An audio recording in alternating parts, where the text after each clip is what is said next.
What's up everyone, it's Q from Retro Q Gaming, and if you're a Nintendo fan or a retro gaming collecting fan or just interested in the actual history of gaming, this is probably going to be a video you're going to be happy about. So for the simple reason is Nintendo are celebrating this year in 2016 the 30th anniversary of The Legend of Zelda, the very first Legend of Zelda game released in Japan on the on the Famicom, which is the Japanese version of the original NES, the Nintendo Entertainment System.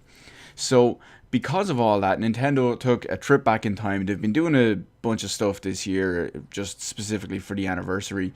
And they produced another little video and another little kind of pictorial walkthrough and description of what they want to experience the original Legend of Zelda on again. So, as I mentioned originally, that the Legend of Zelda was first actually not released on cartridge. So many people will think, wait a minute, what are you talking about? It was released on a gold cartridge on the NES.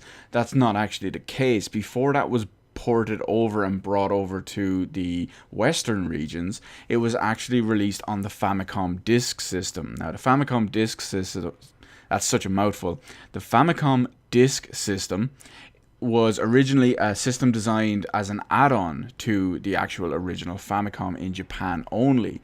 Now, this used little miniature almost floppy disks.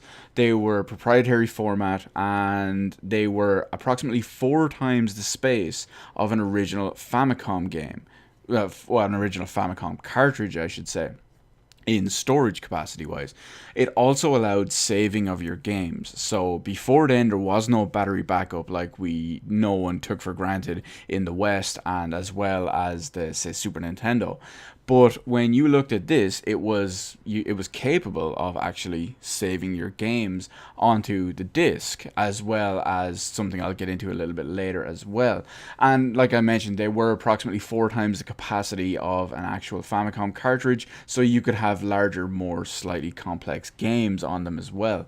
So by the time that they were actually released, they released Legend of Zelda over in the West, cartridge technology had improved, and you could get cartridges which were 4 times the capacity, aka the same size as Famicom disk system discs, and they obviously supported battery backup at that point. So for the likes of the Legend of Zelda to be released in the West, it actually had the save functionality built onto it, as well as other games too, but you get the idea. Now, so what Nintendo did is they decided they wanted to play the game Legend of Zelda, the game, as it was originally intended. So they decided, we want to get some Famicoms, and we want to get some Famicom disk systems, and we want to get an old CRT TV, hook it all up, and go nuts. So what they did was Nintendo took a trip to one of their storage warehouses, and they decided, let's have a look here, we'll probably find something. And here is where shit gets crazy. They found shelves of unopened original Famicoms. Now, of course, if anyone's going to have them, it's going to be Nintendo sitting in their warehouse. But I mean, when you look at the pictures they produced of this, you can clearly see there's at least 1, 2, 3, 4, 5, 6. There's at least 6 of these on a shelf. There's probably a lot more as well out of view.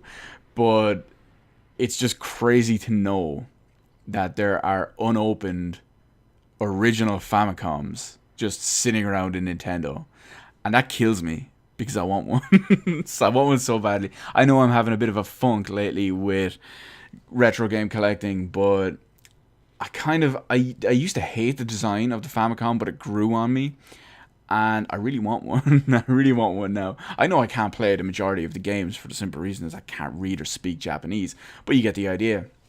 Anyway, back to the actual story. So they got their new working unopened Famicom. So what they're going to need next is a disk system for the Famicom. So they took a look around again, and lo and behold, on another rack of shelves, they find a bunch of unopened boxes of Famicom disk systems. And when you look at this picture right here, you can instantly see at least 7 of them. Chances are there's a lot more. So they have currently a working, never before opened Famicom. They have a working, never before opened Famicom disk system. So what's next? Well, we all know what's next. Let's open these suckers up and see what it's like. So we got the Famicom.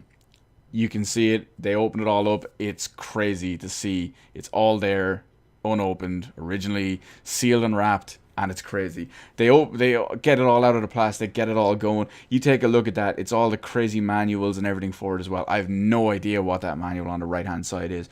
And because unlike the Nintendo Entertainment System, the NES, in Europe and the US, the Famicom actually only had RF output. It did not have an AV, a standard AV phono cable that most people know. So you've got crazy connectors and ports that had to go into the back, into the antenna slot for the RF signal to actually transfer the signal, which was inferior completely compared to standard RCA like you'd have on the European and American versions. So we'll bust out the quick Famicom disk system next, and what they do is, of course, they open it all up, and as you see right there, boom, that's what it is. That big black weird looking thing at the back right is actually, that plugs into the cartridge slot on the Famicom, the regular Famicom, and then it connects into the back of the Famicom disk system. So essentially what it is, it's kind of like the boot up cartridge, if that makes sense.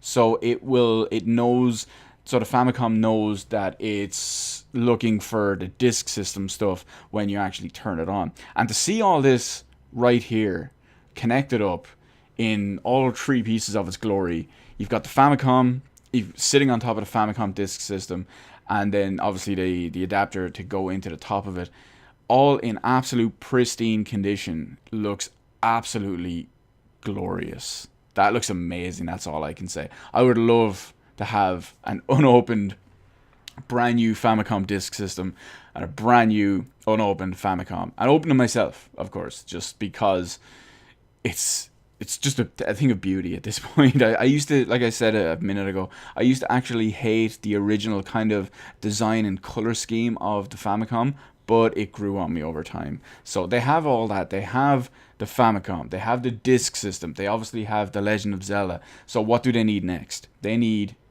an old school CRT TV. So they have another look around. What do they find?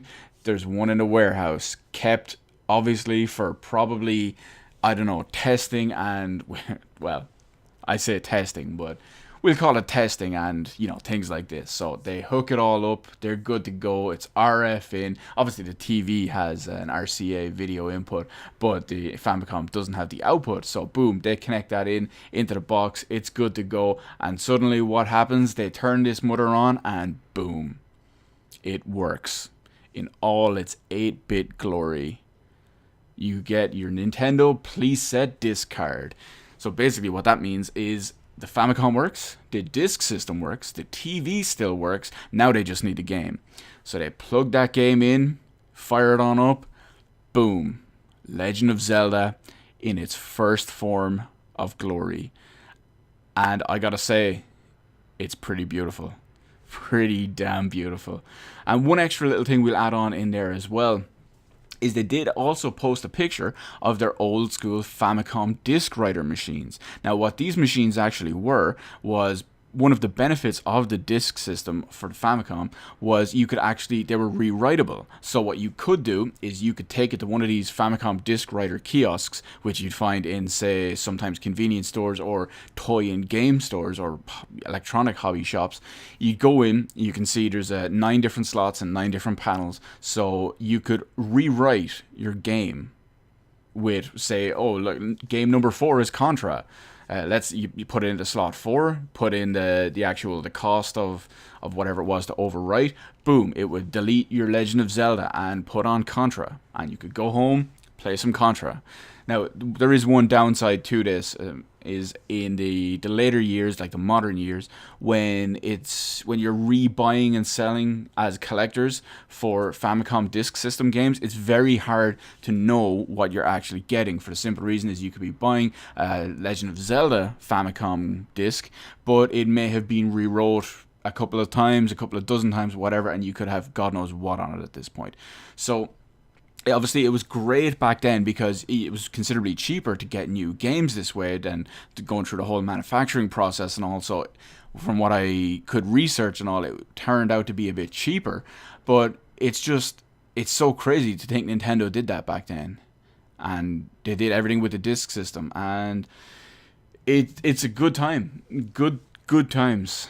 To know that all that was done and that they still have working Famicoms and Famicom disk systems. Please, Nintendo, if you ever see this video somehow, please send me one of those, one of each. I absolutely love you as it is. I will absolutely love you even more, and yeah, it would be absolutely amazing. Hint, hint. So I just think all that's crazy, and if you are an old school Nintendo fan or even a modern Nintendo fan and you get a look back at their history to celebrate one of their biggest IPs, arguably their second biggest IP, considering Mario being their first, it's pretty damn impressive to know that this is still alive and working and well these days.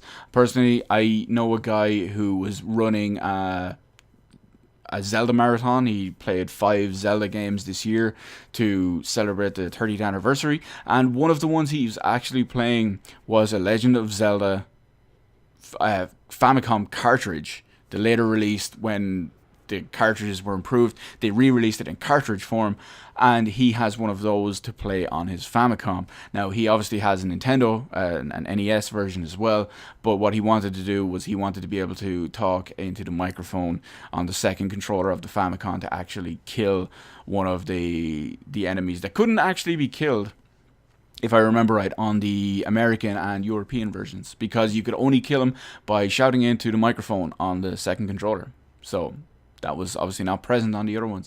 So I just think it's fantastic. I would love to see this in action. I will have a link to the article about this in the description below, which also includes a link to the YouTube video that Nintendo made. I believe it's less than a minute long, and it will tug on your nostalgia strings. And like me, if you're in a bit of a collecting funk at the moment, then it's definitely something to try rekindle it. So let me know what you think of the whole thing, that Nintendo still have all this lying around, that they even went to the trouble of busting it all out just for a quick little page and a quick little interview or a quick little video, whatever you want to call it, just to celebrate Link and Zelda's 30th anniversary.